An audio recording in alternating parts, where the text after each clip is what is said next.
गठबंधन पर इस प्रकार से पड़ी है कि अब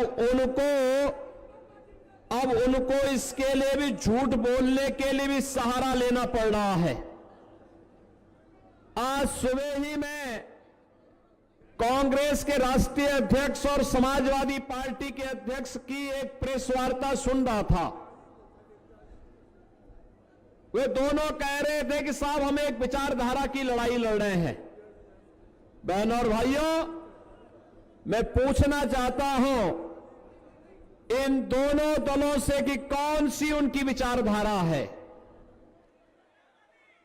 कौन सी आखिर उनकी विचारधारा है। उन लोगों ने हमेशा देश के अंदर विभाजन की राजनीति की है। भारत के विभाजन का मामला रहा 1947 में, या फिर अपने राजनीतिक स्वार्थ के लिए दोनों राजनीतिक दलों ने कभी समाज को क्षेत्र के आधार पर, कभी भाषा के आधार पर, कभी जाति के आधार पर बांटा, और आज जब उनके पास कोई आधार नहीं बचा तो बहनों और भाइयों अब इन्होंने भारत की आस्था पर भी प्रहार करना प्रारंभ कर दिया। इन दोनों दलों का तो इतिहास ही इस बात के लिए कलंकित है। इन दोनों दलों ने जब भी इन्हें अवसर प्राप्त हुआ, देश के अंदर एक लंबे समय तक कांग्रेस की सरकारें रही और 6 दशक के अपने लंबे कार्यकाल के दौरान आज कांग्रेस के नेता देश की जनता के सामने ये कहने की स्थिति में नहीं है कि उन्होंने फलाने कार्य देश को किए हैं, बिना भेदभाव के उन्होंने ये कार्यक्रम चलाए हैं। और नहीं समाजवादी पार्टी को 4 बार प्रदेश में शासन करने का अवसर प्राप्त हुआ, नहीं वे इस बात का दावा कर सकते हैं कि हमने विकास के कार्य कराए। बहनों और भाइयों, जब इनको मौका मिला, इन्होंने अपने राजनीतिक स्वार्थ के लिए आतंकवाद के हवाले देश को किया। जब इनको मौका मिला, देश के अंदर नक्सलवाद का व्यापक प्रसार हुआ। जब इनको अवसर प्राप्त हुआ, कोई राम को नकारता था और कोई राम भक्तों पर गोली चलाता था। बहनों और भाइयों, ये पूरा चुनाव अगर सही मायने में आप देखें तो 4 चरणों के चुनाव, अब तक जिस प्रकार की लहर देश के अंदर है, ये चुनाव बोलता है, पूरे देश के स्वर में एक साथ अपना स्वर मिलाकर के बोलता है कि फिर एक बार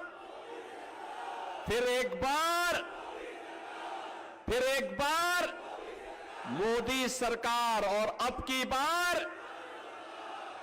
बार 400 पार। 3 चरणों के चुनाव ने साबित कर दिया है कि भारतीय जनता पार्टी एनडीए 400 पार की ओर तेजी के साथ आगे बढ़ रही, बुलेट ट्रेन की स्पीड से आगे बढ़ रही है।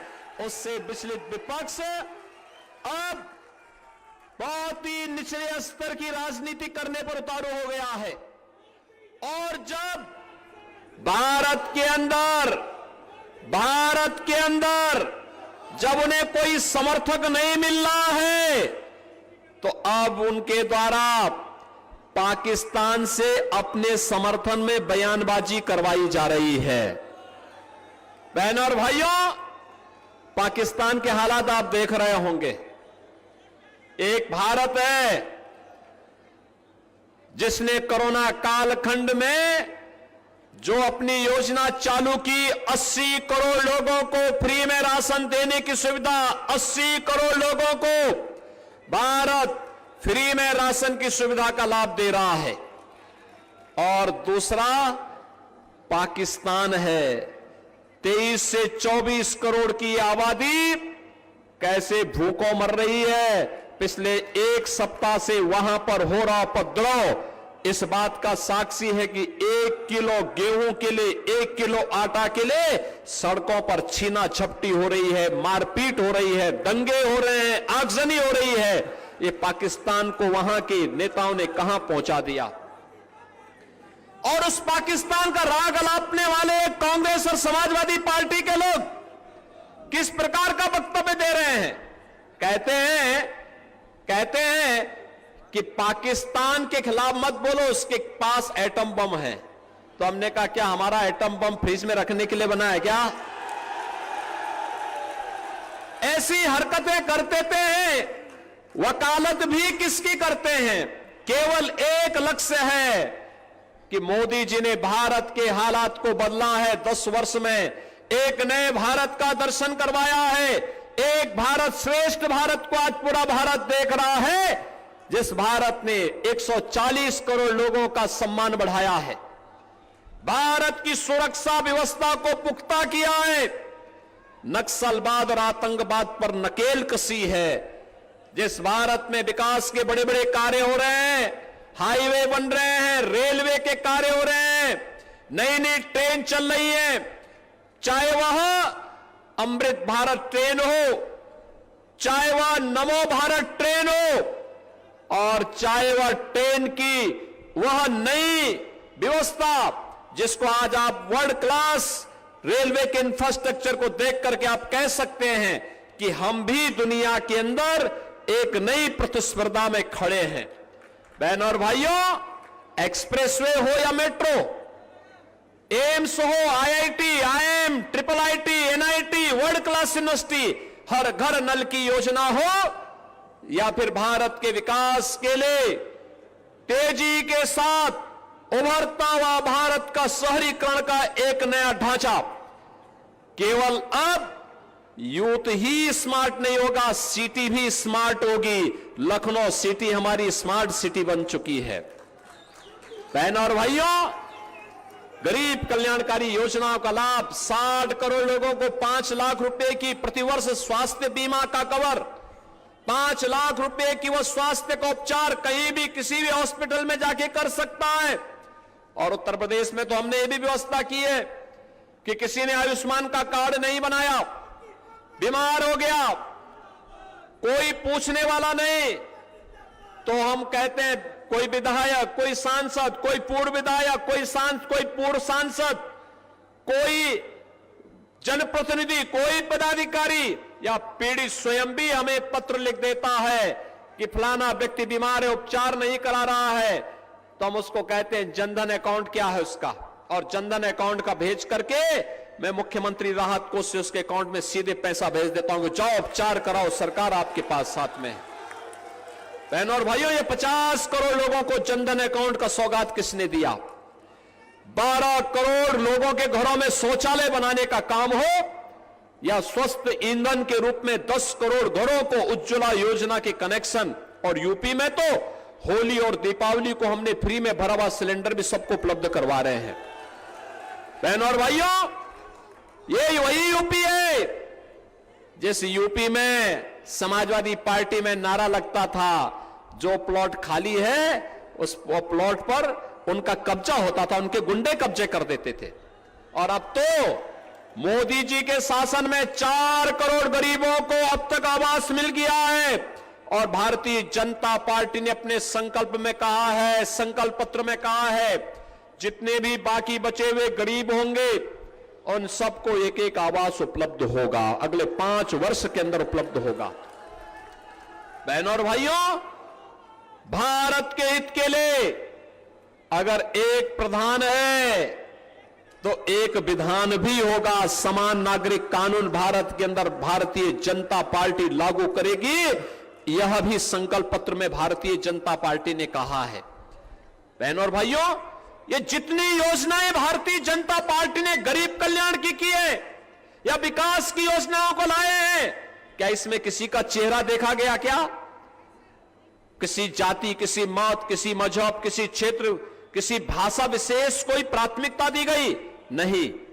ये तो देश के अंदर एक ही मंत्र के आधार पर एक कार्य हुए, और वो मंत्र था सबका साथ, सबका साथ, सबका साथ और सबका विकास। आज देश का मंत्र बन गया है। इस सब के बावजूद अगर कोई ये कहता है कि हमें सब विकास दिखाई नहीं दे रहा है, तो बहनों और भाइयों, जिसके पास रोशनी है, जिसके पास आंखें हैं, वह तो देख सकता है, लेकिन आंखें होते हुए न देखने का जो ढोंग कर रहा है ना, उसको भगवान भी नहीं दिखा सकता है। मैं तो आज आपको कहने के लिए आया हूं एक बात, ये कांग्रेस और समाजवादी पार्टी का जो घोषणा पत्र है, एक तो ये झूठ का पुलिंदा है, दूसरा इनका जो घोषणा पत्र है ये भारत के खिलाफ षड्यंत्र का एक दस्तावेज है। कांग्रेस कहती है, इंडी गठबंधन का नेतृत्व करने वाली कांग्रेस का घोषणा पत्र कहता है कि वह आएगी, एक झटके में गरीबी हटा देगी। राहुल गांधी से जब पूछा गया, एक पत्रकार ने पूछा कि भाई कैसे आप एक झटके में हटाएंगे गरीबी, उसने कहा हटा देंगे। यानी जो नारा दादी देती थी 1970 में, आज 54 वर्ष के बाद भी पोता वही नारा रट रहा है, गरीबी हटा देंगे। वे चाहते ही नहीं गरीबी सचमुच हटे। अरे मोदी जी ने तो 10 वर्ष में 25 करोड़ लोगों को गरीबी रेखा से मुक्त करके खुशहाल जीवन जीने के लिए आगे बढ़ाया है। लेकिन हम उनसे पूछना चाहते हैं, अपना आंकड़ा भी तो प्रस्तुत करो। 60 वर्ष में क्या किए हो, क्या देश का बेड़ा गर्क कर दे हो, और अब बोल रहे एक झटके में हटाएंगे। कैसे हटाएंगे? उन्होंने कहा संपत्ति का सर्वे करवाएंगे, वेल्थ इमरजेंसी लागू करेंगे, क्योंकि इमरजेंसी और कांग्रेस ये दोनों के डीएनए एक जैसे हैं। कांग्रेस के डीएनए का पार्ट है इमरजेंसी। आपकी सर्वे, आपके बाप दादों की कमाई, और कांग्रेस कह रही है कि हम उस पर एक विरासत टैक्स लगाएंगे। औरंगजेब की आत्मा इनके अंदर घुस चुकी है, और औरंगजेब की आत्मा इनके अंदर घुस करके विरासत टैक्स लगा करके आपकी संपत्ति को फिर ये बंदर बांट करने का काम करेंगे, बांट देंगे, दूसरे को दे देंगे। कांग्रेसी गुंडे, सपाई गुंडे उस पर कब्जा करने का प्रयास करेंगे। और इसलिए बहनों और भाइयों, एक तरफ ये लोग घोषणा करते हैं, दूसरी तरफ झूठ का भी एक सीमा होती है, एक सीमा होती है। मोदी जी 10 वर्ष से देश के प्रधानमंत्री हैं। माननीय राजनाथ सिंह जी पिछले 10 वर्ष से पहले देश के गृह मंत्री थे, आज देश के रक्षा मंत्री हैं। देश के अंदर संविधान का सम्मान करते हुए आपने देखा होगा, नई संसद बनी, मोदी जी अपने सिर पर संसद में संविधान की प्रति लेकर के गए, और देश के नए संसद में उन्होंने पहले वहां पर देश की संसद भवन में सबसे पहला काम कुछ किया तो भारत के संविधान की प्रति, जिस पर बाबा साहब भीमराव अंबेडकर का हस्ताक्षर है, संविधान के निर्माताओं के हस्ताक्षर हैं, उन सभी प्रतियों, उस प्रति को सबसे पहले संसद भवन में रखा गया। भारत ने बाबा साहब भीमराव अंबेडकर के पंच तीर्थ का निर्माण तब किया जब मोदी जी देश के प्रधानमंत्री बने।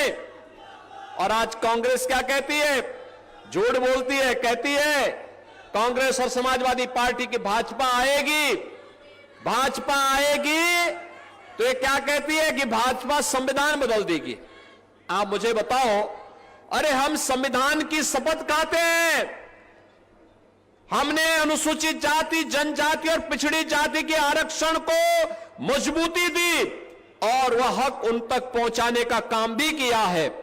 भारतीय जनता पार्टी और एनडीए की प्रतिबद्धता है, लेकिन कांग्रेस और समाजवादी पार्टी का इतिहास इस मामले में कालिक से पुता हुआ है। बहनों और भाइयों, याद करिए, कांग्रेस की सरकार जस्टिस रंगनाथ मिश्रा कमेटी कांग्रेस ने गठित की थी। उसने कहा था अनुसूचित जाति, उसने कहा था पिछड़ी जाति को मिलने वाले आरक्षण का लाभ में से कुछ हिस्सा काट करके उसको दूसरों को दे दिया जाए। आप सोचो, भारतीय जनता पार्टी और एनडीए अगर विरोध नहीं करती तो कांग्रेस सफल हो जाती। ऐसे ही फिर उन्होंने राजेंद्र सच्चर, जस्टिस राजेंद्र सच्चर के नेतृत्व में कमेटी गठित की और उस कमेटी से रिपोर्ट क्या ली कि कुछ मुसलमानों को भी अनुसूचित जाति में शामिल कर दिया जाए। भारतीय जनता पार्टी ने तब भी कहा था कि धार्मिक आधार पर आरक्षण नहीं हो सकता है, क्योंकि बाबा साहब भीमराव अंबेडकर ने कहा था देश के विभाजन को जो आधार बना हो वो हमें देश के अंदर फिर से नहीं होने देना है। और जो लोग पहले पाप कर रहे थे वे लोग आज भाजपा के ऊपर आरोप मढ़ रहे हैं, आज आरोप मढ़ने का काम कर रहे हैं। एक तरफ इनके काले कारनामे, अपने कारनामों की चर्चा नहीं करते, केवल गुमराह करने का काम करते हैं। और इसीलिए जब जनता जनार्दन उनको सुनने को तैयार नहीं, अब केवल जाकर के कहीं भी जाते हैं, केवल प्रेस वार्ता करके फिर अगले स्टेशन की तरफ रवाना हो जाते हैं। बहनों और भाइयों, आज मैं आपके पास आया हूं कहने के लिए, आज मैं आया हूं आपके सामने, ये लखनऊ में आपका सौभाग्य है।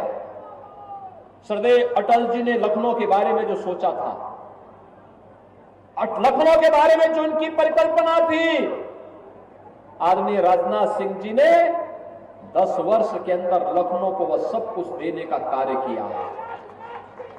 आज लखनऊ में जिस प्रकार का परिवर्तन आया है, लखनऊ एक स्मार्ट सिटी के रूप में विकसित हुई है।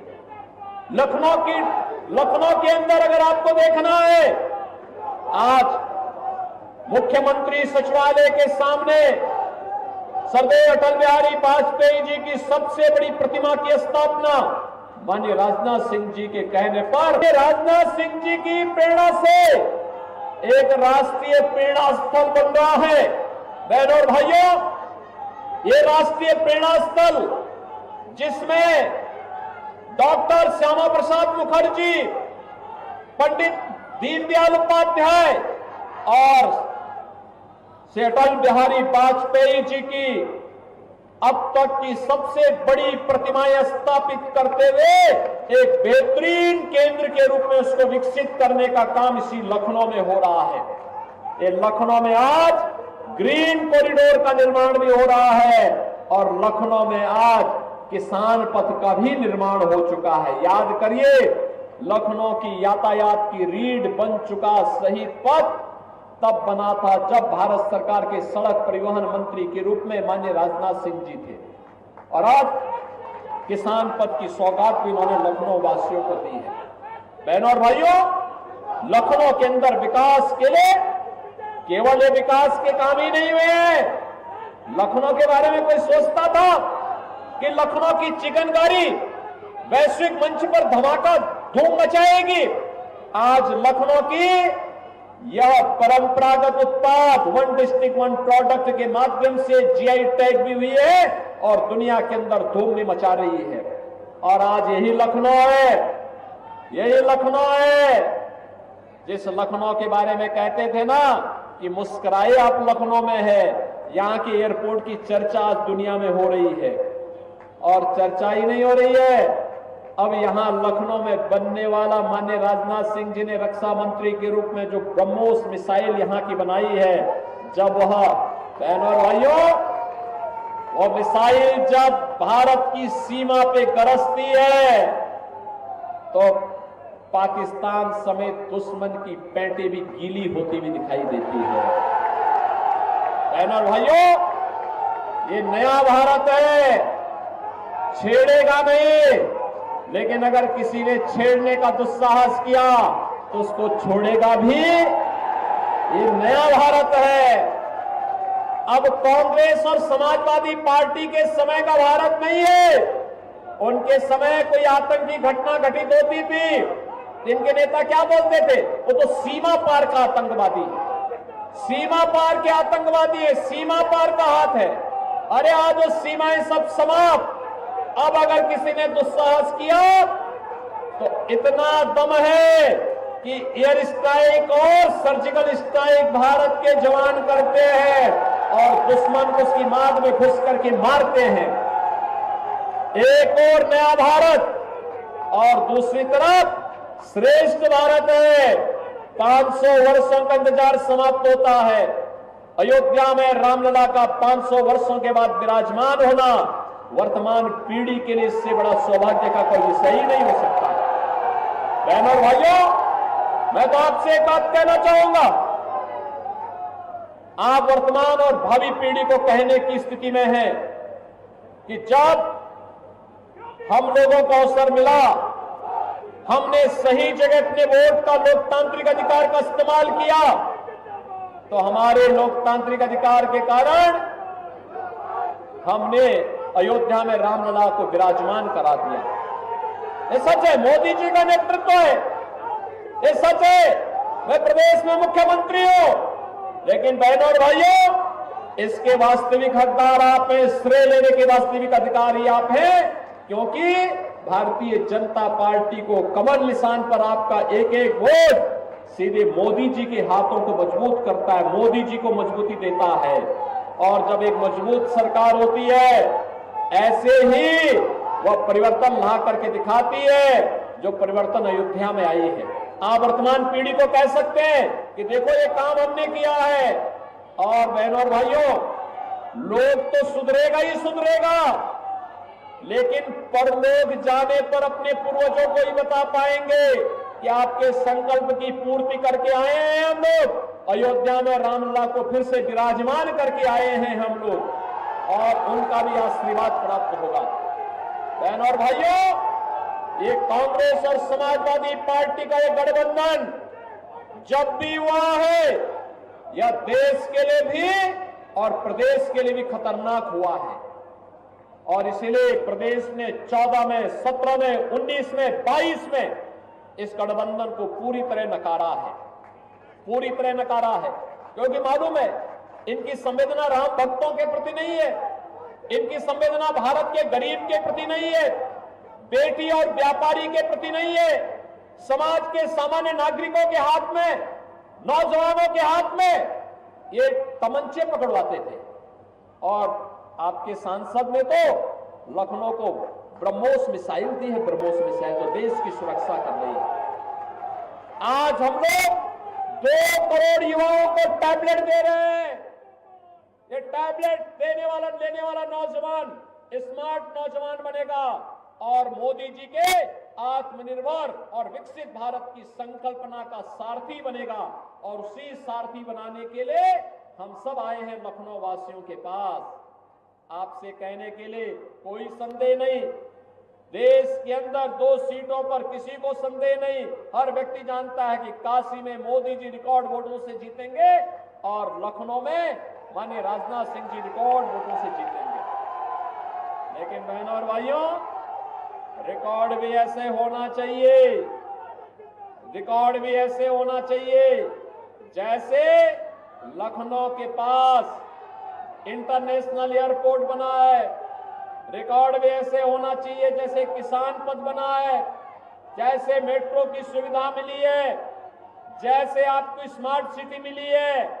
और उस स्पीड के साथ ये रिकॉर्ड बढ़ना चाहिए जिस स्पीड के